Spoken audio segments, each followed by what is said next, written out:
Hello സുഹൃത്തുക്കളെ, എല്ലാവർക്കും നമ്മളെ പുതിയൊരു വീഡിയോയിലേക്ക് സ്വാഗതം. ഇന്നത്തെ ഒരു വീഡിയോയിലൂടെ നമ്മളിവിടെ പരിശോധിക്കാൻ പോകുന്നത് ഓപ്പോൻ്റെ ഏറ്റവും പുതിയ മോഡലായ ഓപ്പോ A54 എന്ന ഈ ഒരു ഫോണിൻ്റെ വിശേഷങ്ങളാണ്. അപ്പോൾ വീഡിയോയിലേക്ക് കിടക്കുന്നതിന് മുമ്പ് നിങ്ങളുടെ ചാനൽ ഇതുവരെ സബ്സ്ക്രൈബ് ചെയ്തിട്ടില്ല എന്നുണ്ടെങ്കിൽ എത്രയും പെട്ടെന്ന് സബ്സ്ക്രൈബ് ചെയ്തേക്കുക. എന്നാൽ മാത്രമാണ് ഞാൻ തുടർന്ന് അപ്ലോഡ് ചെയ്യുന്ന ഇതുപോലത്തെ വീഡിയോകളൊക്കെ നിങ്ങൾക്ക് നോട്ടിഫിക്കേഷനായിട്ട് ലഭിക്കുള്ളൂ. നമുക്ക് നേരെ വീഡിയോയിലേക്ക് കിടക്കാം. ഞാൻ Khader Valleri. Welcome to tech solutions.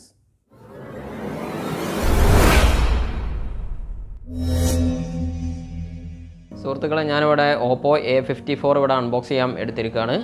അപ്പോൾ ആദ്യം തന്നെ നമുക്ക് ഈ ഒരു ഫോണിൻ്റെ പുറത്തുള്ള വിശേഷങ്ങളൊക്കെ ഒന്ന് പരിശോധിച്ച് നോക്കാം. ഈ ഒരു ഫോണിൻ്റെ പുറത്തായിട്ട് നമുക്ക് കാണാൻ പറ്റുന്നത് ഇതൊരു 5000 mAh ബാറ്ററി ഉള്ള ഒരു ഫോണാണ്. അതോടൊപ്പം തന്നെ 18 വാട്ട്സിൻ്റെ ഫാസ്റ്റ് ചാർജറുള്ള ഒരു ഫോണാണ്. 16 മെഗാപിക്സലിൻ്റെ AI സെൽഫി ക്യാമറ ഉള്ള ഒരു ഫോണാണ്. പിന്നെ ഈ ഒരു ഫോൺ ഞാൻ എടുത്തിട്ടുള്ളത് 128GB 4GB വേരിയൻ്റ് ഉള്ളതാണ്. ഈ ഒരു ഫോൺ ഇത് കൂടാതെ 64GB 4GB റാമോട് കൂടിയും ഈ ഒരു ഫോണ് ലഭ്യമാണ്. ഞാൻ ഈ ഒരു ഫോൺ അൺബോക്സ് ചെയ്യാൻ വേണ്ടിയിട്ട് സെലക്ട് ചെയ്തിട്ടുള്ളത് ബ്ലാക്ക് കളറിലുള്ള ഒരു ഫോണാണ്. നമുക്ക് കൂടുതൽ നീട്ടി പരത്തി പറയാതെ നമുക്ക് ഈ ഫോൺ ആദ്യം തന്നെ അൺബോക്സ് ചെയ്യാം.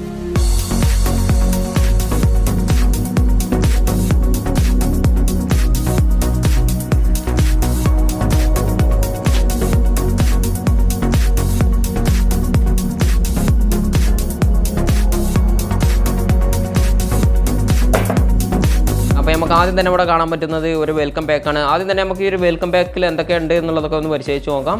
ഈ ഒരു പാക്ക് നമ്മൾ പരിശോധിച്ച് നോക്കുമ്പോൾ നമുക്ക് ആദ്യം തന്നെ കാണാൻ പറ്റുന്നത് ഒരു സിം കാർഡ് റിമൂവ് ചെയ്യാൻ ഉപയോഗിക്കുന്ന ഒരു സിം കാർഡ് എജക്ടർ കാണാൻ പറ്റുന്നുണ്ട്. അതോടൊപ്പം തന്നെ ഇതിൽ കുറച്ച് കാറ്റലോഗുകൾ കിട്ടിയിട്ടുണ്ട്. കൂടാതെ ഒരു ട്രാൻസ്പെറൻറ്റ് പൗച്ചും നമുക്ക് ലഭിച്ചിട്ടുണ്ട്.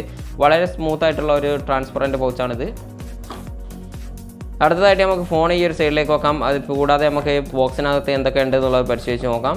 ഈ ഒരു ഫോണിൻ്റെ അകത്ത് നമുക്ക് ഒരു 18 വാട്ട്സിൻ്റെ ഒരു ഫാസ്റ്റ് ചാർജർ നമുക്ക് ലഭിച്ചിട്ടുണ്ട്. അതോടൊപ്പം തന്നെ ഈ ഒരു ഫോണിൻ്റെ അകത്ത് ഒരു ഹെഡ്ഫോൺ നമുക്ക് ലഭിച്ചിട്ടുണ്ട്. അതോടൊപ്പം തന്നെ ഈ ഒരു ഫോണിൻ്റെ അകത്ത് ഒരു ചാർജറും ലഭിച്ചിട്ടുണ്ട്. ചാർജർ USB Type-C ജറിൻ്റെ വയറാണ് നമുക്ക് ഈ ഒരു ഫോണിൻ്റെ അകത്ത് നമുക്ക് ലഭിച്ചിട്ടുള്ളത്.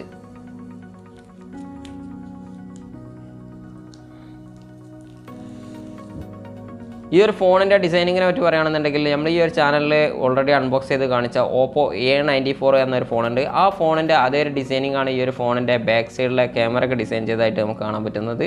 അതോടൊപ്പം തന്നെ ഈ ഒരു ഫോണിൻ്റെ സൈഡ് വശം നമ്മൾ പരിശോധിച്ച് നോക്കുകയാണെന്നുണ്ടെങ്കിൽ ഫിംഗർ പ്രിൻറ്റോട് കൂടിയുള്ള പവർ ബട്ടണാണ് ഈ ഒരു ഫോണിൽ നമുക്ക് കാണാൻ പറ്റിയിട്ടുള്ളത്. ഇതിൻ്റെ മുകൾ വശത്തായിട്ട് ഒന്നും കൊടുത്തിട്ടില്ല. ഇതിൻ്റെ ഈ ഒരു സൈഡിലായിട്ട് സിം കാർഡ് ട്രേ കാണുന്നുണ്ട്. അതോടൊപ്പം തന്നെ വോളിയം അപ്പ് ഡൗൺ ബട്ടണൊക്കെ നമുക്ക് ഈ ഒരു ഫോണിൻ്റെ ഇടത്ത് വശത്തായിട്ടാണ് നമുക്ക് ലഭിച്ചിട്ടുള്ളത്. ഇതിൻ്റെ അടിവശം നമ്മൾ പരിശോധിച്ച് നോക്കുകയാണെങ്കിൽ ഒരു 3.5mm ഹെഡ്ഫോൺ ജാക്ക് കാണുന്നുണ്ട്. അതോടൊപ്പം തന്നെ ഒരു മൈക്രോഫോണും കാണുന്നുണ്ട്. ഒരു Type-C ഇൻപുട്ടും കാണുന്നുണ്ട്. ഒരു സ്പീക്കർ ഗ്രില്ലും നമുക്ക് ഈ ഒരു ഫോണിൽ കാണാൻ പറ്റിയിട്ടുണ്ട്. ഈ ഒരു ഫോണിൻ്റെ സിം കാർഡ് ട്രേ പരിശോധിച്ച് നോക്കുമ്പോൾ 2 സിം കാർഡും ഒരു മെമ്മറി കാർഡും നമുക്ക് ഒരേ സമയം ഈ ഒരു ഫോണിൽ ഉപയോഗിക്കാൻ പറ്റും. ഈ ഒരു ഫോണിൻ്റെ മറ്റു വിശേഷങ്ങളിലേക്ക് നമ്മൾ കിടക്കുകയാണെന്നുണ്ടെങ്കിൽ ഈ ഒരു ഫോണിൻ്റെ വെയിറ്റ് എന്ന് പറയുമ്പോൾ 192 ഗ്രാം മാത്രമാണ് ഈ ഒരു ഫോണിൻ്റെ വെയിറ്റ്. അതോടൊപ്പം തന്നെ ഈ ഒരു ഫോണിൻ്റെ തിക്നെസ് എന്ന് പറയുന്നത് 8.4 mm ആണെന്നുണ്ടെങ്കിലും 5000 mAh ബാറ്ററി ഉള്ള ഒരു ഫോണാണ് ഈ ഒരു ഫോണ്. അതോടൊപ്പം തന്നെ ഈ ഒരു ഫോണിൻ്റെ ബാക്ക് വശം നമ്മൾ പരിശോധിച്ച് നോക്കുകയാണെന്നുണ്ടെങ്കിൽ ഏകദേശം ഒരു പ്ലാസ്റ്റിക് ബോഡിയാണെന്നുണ്ടെങ്കിലും നമുക്ക് കണ്ടാൽ ഒരു ഗ്ലാസ് ടൈപ്പായിട്ട് തോന്നും. അങ്ങനത്തെ ഒരു ബോഡിയാണ് ഈ ഒരു ഫോണിൻ്റെ ഡിസൈനിങ് ആയിട്ട് കൊടുത്തിട്ടുള്ളത്. ഇതിന് ടോട്ടൽ 4 ക്യാമറ ഉള്ളതുപോലെ നമുക്ക് തോന്നുന്നുണ്ടെങ്കിലും ഈ ഒരു ഫോണിന് 3 ക്യാമറ സെറ്റപ്പിലാണ് ഈ ഒരു ഫോൺ പുറത്തിറങ്ങിയിട്ടുള്ളത്. ഈ ഒരു ഫോണിൻ്റെ മെയിൻ ക്യാമറ ആയിട്ട് കമ്പനി കൊടുത്തിട്ടുള്ളത് 13 മെഗാപിക്സലും ഡെപ്ത് സെൻസറായിട്ട് കമ്പനി കൊടുത്തിട്ടുള്ളത് 2 മെഗാപിക്സലും മാക്രോ ലെൻസ് ആയിട്ട് കമ്പനി കൊടുത്തിട്ടുള്ളത് 2 മെഗാപിക്സലുമാണ്. കൂടാതെ ഒരു LED ഫ്ലാഷും നമുക്ക് ഈ ഒരു ഫോണിൽ കാണാൻ പറ്റുന്നുണ്ട്. ഈ ഒരു ഫോണിൻ്റെ ഈ ഒരു വശത്തായിട്ട് AI എന്നുള്ള ഒരു ലോഗോയും കൊടുത്തിട്ടുണ്ട്.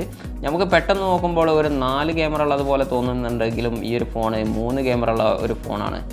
അതോടൊപ്പം തന്നെ നമ്മൾ ഈ ഒരു ഫോണിൻ്റെ ഫ്രണ്ട് ക്യാമറ പരിശോധിച്ച് നോക്കുകയാണെന്നുണ്ടെങ്കിൽ ഈ ഒരു ഫോണിൻ്റെ ഫ്രണ്ട് ക്യാമറ കൊടുത്തിട്ടുള്ളത് ഒരു പഞ്ച് ഹോൾ ക്യാമറ ആയിട്ടാണ്. ഈ ഒരു ഫോണിൻ്റെ ഫ്രണ്ട് ക്യാമറ 16 മെഗാപിക്സലാണ്. അങ്ങനെ നോക്കുമ്പോൾ ബാക്ക് ക്യാമറയെ അപേക്ഷിച്ചിട്ട് ഫ്രണ്ട് ക്യാമറക്കാണ് മെഗാപിക്സൽ കൂടുതലുള്ളത്.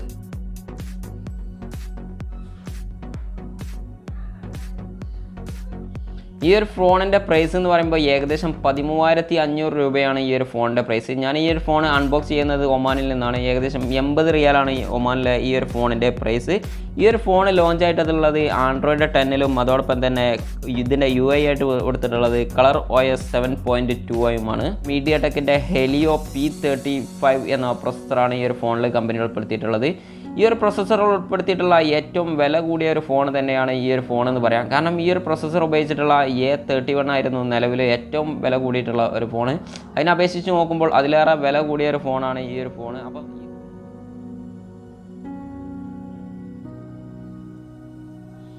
ഇപ്പോൾ നമ്മളെ ഫോൺ ഇവിടെ കംപ്ലീറ്റ് ഓൺ ആയിട്ടിരിക്കുകയാണ്. ഈ ഒരു ഫോണിനെ പറ്റി നമ്മൾ കൂടുതൽ കവർ ചെയ്യുകയാണെന്നുണ്ടെങ്കിൽ ഈ ഒരു ഫോണിൻ്റെ റിഫ്രഷ് റേറ്റ് 60 Hz ആണ്. അടുത്തതായിട്ട് നമുക്ക് ഈ ഒരു ഫോണിൻ്റെ ഫിംഗർ പ്രിൻറ്റും ഫേസ് ലോക്കൊക്കെ ഒന്ന് പരിശോധിച്ച് നോക്കാം. സുഹൃത്തുക്കളെ, ഞാനിപ്പോൾ ഈ ഒരു ഫോണിൽ ഫിംഗർ പ്രിൻറ്റും ഫേസ് ലോക്കൊക്കെ സെറ്റ് ചെയ്തിട്ടുണ്ട്. നമുക്ക് ആദ്യം തന്നെ ഈ ഫോണിൻ്റെ ഫിംഗർ പ്രിൻ്റ് ഒന്ന് ടെസ്റ്റ് ചെയ്ത് നോക്കാം. ഉണ്ടോ, വളരെ ഫാസ്റ്റായിട്ട് തന്നെ ഈ ഒരു ഫോണിൻ്റെ ഫിംഗർ പ്രിൻറ്റ് വർക്ക് ചെയ്യുന്നുണ്ട്. നമുക്ക് ജസ്റ്റ് ഒന്ന് ഫേസ് ലോക്കും കൂടി ഒന്ന് പരിശോധിച്ച് നോക്കാം. വളരെ ഫാസ്റ്റായിട്ട് തന്നെ ഫേസ് ലോക്കും വർക്ക് ചെയ്യുന്നുണ്ട് എന്ന് പറയാം. അപ്പോൾ ഫേസ് ലോക്കിൻ്റെ കാര്യത്തിലാണെന്നുണ്ടെങ്കിലും ഫിംഗർ പ്രിൻറ്റിൻ്റെ കാര്യത്തിലാണെന്നുണ്ടെങ്കിലും യാതൊരു ഇഷ്യൂസും ഈ ഒരു ഫോണിലില്ല. ഫോണിൻ്റെ മറ്റു വിശേഷങ്ങളൊക്കെ പറയുകയാണെന്നുണ്ടെങ്കിൽ ഡ്യുവൽ ബാൻഡ് വൈഫൈ ഡയറക്റ്റും ഈ ഒരു ഫോണിൽ സപ്പോർട്ട് ചെയ്യുന്നുണ്ട്. അതോടൊപ്പം തന്നെ ബ്ലൂടൂത്ത് 5ൻ്റെ സപ്പോർട്ടും ഈ ഒരു ഫോണിലുണ്ട്. വൈഫൈ ഹോട്ട്സ്പോട്ട് ഈ ഒരു ഫോണിൽ വർക്ക് ചെയ്യുന്നുണ്ട്. അതോടൊപ്പം തന്നെ ഈ ഒരു ഫോണിൽ ഞാൻ NFC സപ്പോർട്ട് ചെയ്യുന്നുണ്ടോ എന്ന് പരിശോധിച്ച് നോക്കിയപ്പോൾ എനിക്ക് NFC-യും ഈ ഒരു ഫോണിൽ സപ്പോർട്ട് ചെയ്യുന്നില്ല എന്നുള്ളതാണ് മനസ്സിലാക്കാൻ പറ്റിയിട്ടുള്ളത്. ഈ ഒരു ഫോണിൻ്റെ നോട്ടിഫിക്കേഷൻ പാനൽ മൊത്തം ഞാൻ പരിശോധിച്ച് നോക്കിയപ്പോൾ സ്ക്രീൻ റെക്കോർഡിങ്ങും ഈ ഒരു ഫോണിൽ നോട്ടിഫിക്കേഷൻ പാനലായിട്ട് കൊടുത്തതായിട്ട് കണ്ടിട്ടില്ല. അടുത്തതായിട്ട് നമ്മൾ ഈ ഒരു ഫോണിൻ്റെ ഡിസ്പ്ലേ പറ്റി പറയുകയാണെന്നുണ്ടെങ്കിൽ IPS LCD ഡിസ്പ്ലേ ആണ് ഈ ഒരു ഫോണിൽ ഉൾപ്പെടുത്തിയിട്ടുള്ളത്. IPS LCD ഡിസ്പ്ലേ ആണെന്നുണ്ടെങ്കിലും നല്ലൊരു ക്ലാരിറ്റി തോന്നിക്കുന്ന ഒരു ഡിസ്പ്ലേ തന്നെയാണ് ഈ ഒരു ഫോണിൻ്റെ ഡിസ്പ്ലേ എന്ന് പറയാം. HD ഡിസ്പ്ലേ ആണ് ഈ ഒരു ഫോണിൽ കൊടുത്തിട്ടുള്ളത്. ഇതിൻ്റെ സ്ക്രീൻ റെസൊല്യൂഷൻ കൊടുത്തിട്ടുള്ളത് 720x1600 പിക്സലാണ്. സുഹൃത്തുക്കളെ, അപ്പോൾ നമുക്ക് അടുത്തതായിട്ട് നമുക്ക് ഈ ഒരു ഫോണിൻ്റെ ക്യാമറ ഒന്ന് പരിശോധിച്ച് നോക്കാം. ഈ ഒരു ഫോണിൻ്റെ ക്യാമറൻ്റെ അകത്തുള്ള ഫീച്ചറുകൾ മാത്രമാണ് നമ്മൾ ആദ്യം തന്നെ പരിശോധിച്ച് നോക്കാൻ പോകുന്നത്. ഈ ഒരു ഫോണിൻ്റെ ക്യാമറൻ്റെ അകത്ത് ആദ്യം തന്നെ നമുക്ക് നൈറ്റ് മോഡ് കാണാൻ പറ്റിയിട്ടുണ്ട്. അതോടൊപ്പം തന്നെ വീഡിയോ മോഡും കാണാൻ പറ്റിയിട്ടുണ്ട്. ഫോട്ടോ മോഡും കാണാൻ പറ്റുന്നുണ്ട്. പോർട്രേറ്റ് മോഡും കാണാൻ പറ്റുന്നുണ്ട്. ഇതിൻ്റെ മോർ ഓപ്ഷനിൽ പരിശോധിച്ച് നോക്കുകയാണെന്നുണ്ടെങ്കിൽ ഒരു ഗൂഗിൾ ലെൻസ് കാണാൻ പറ്റിയിട്ടുണ്ട്. അതോടൊപ്പം തന്നെ പനോരമ പിക്ചർ, മാക്രോ, എല്ലാ സ്ലോ മോഷന്, ഇങ്ങനെയുള്ള ഒരുപാട് ഓപ്ഷനുകളും ഈ ഒരു ഫോണിൽ കൊടുത്തിട്ടുണ്ട്. ഈ ഒരു ഫോണിൽ നമുക്ക് എക്സ്ട്രാ കാണാൻ പറ്റിയിട്ടുള്ളത് ഗൂഗിൾ ലെൻസിൻ്റെ ഈ ഒരു ഓപ്ഷനാണ്. സാധാരണ ഫോണുകളിലൊക്കെ ഗൂഗിൾ ലെൻസ് എന്നുള്ള അഡീഷണൽ ഒരു ആപ്ലിക്കേഷൻ നമ്മൾ ഇൻസ്റ്റാൾ ചെയ്യലാണ് പതിവുള്ളത്. പക്ഷേ ഈ ഒരു ഫോണിൻ്റെ ക്യാമറൻ്റെ അകത്ത് തന്നെ നമുക്ക് ഗൂഗിൾ ലെൻസൊക്കെ കിട്ടിയിട്ടുണ്ട്. അപ്പോൾ ഈ ഒരു ഫോണിൽ അഡീഷണലായിട്ട് വന്നിട്ടുള്ള ഒരു ഫീച്ചർ തന്നെയാണത്.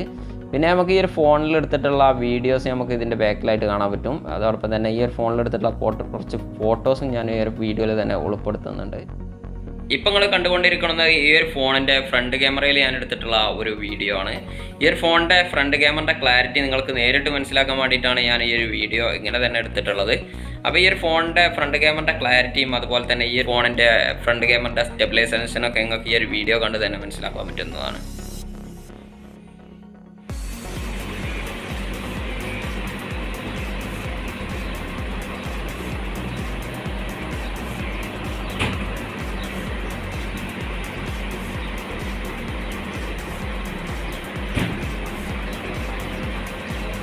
അപ്പോൾ ഇതിൻ്റെ 5x സൂമിലാണ് ഈ ഒരു വീഡിയോ കാണുന്നത്.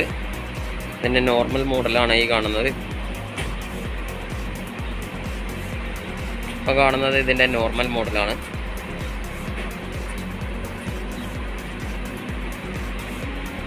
ഇനി ഞാനങ്ങനെ അനങ്ങാണ്ടുള്ള ദൃശ്യം കൂടി കാണിച്ചു തരാം.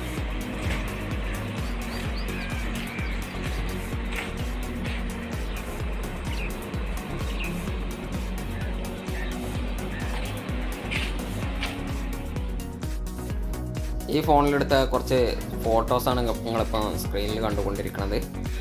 ഫോട്ടോസിൻ്റെ ക്ലാരിറ്റിയൊക്കെ നിങ്ങൾ തന്നെ നേരിട്ട് കണ്ട് മനസ്സിലാക്കുക. സുഹൃത്തുക്കളെ, അപ്പോൾ ഞാൻ ഈ ഒരു ഫോണിൻ്റെ ഏകദേശം എല്ലാ പാർട്ടുകളും ഞാൻ ഈ ഒരു ഫോണിൽ പരിശോധിച്ച് നോക്കി. ഫോൺ നല്ലൊരു ഫോൺ തന്നെയാണെന്നാണ് എൻ്റെ ഒരു അഭിപ്രായം. ഈ ഒരു ഫോണിൽ ഞാൻ മൊത്തത്തിൽ നോക്കിയിട്ട് ഏകദേശം ഒരു നെഗറ്റീവായിട്ട് എനിക്ക് കിട്ടിയിട്ടുള്ളത് ഈ ഒരു ഫോണിൻ്റെ പ്രൊസസ്സർ മാത്രമാണ്. ഈ ഒരു ഫോണിൻ്റെ പ്രൊസസ്സറായിട്ട് കമ്പനി കൊടുത്തിട്ടുള്ള MediaTekൻ്റെ Helio P35 എന്നുള്ള പ്രൊസസ്സറാണ്. വളരെ വില കുറഞ്ഞിട്ടുള്ള 10,000-12,000 രൂപൻ്റെ ഫോണിലൊക്കെ ഈ ഒരു പ്രൊസസ്സറെ നമുക്ക് കാണാൻ പറ്റിയിട്ടുണ്ട്. ഉദാഹരണത്തിന് പറയുകയാണെന്നുണ്ടെങ്കിൽ ഓപ്പോൻ്റെ തന്നെ Oppo A12-ലും A15-ലൊക്കെ ഈ ഒരു പ്രൊസസ്സർ തന്നെയാണ് കൊടുത്തിട്ടുള്ളതെന്നാണ് എൻ്റെ ഓർമ്മ. അപ്പോൾ അങ്ങനെ നോക്കുമ്പോൾ ഇത്രയും വില കൂടിയ ഒരു ഫോണിൽ, അതായത് ഏകദേശം 13,500 രൂപ വരെ ഈ ഒരു ഫോണിന് വില വരുന്നുണ്ട്.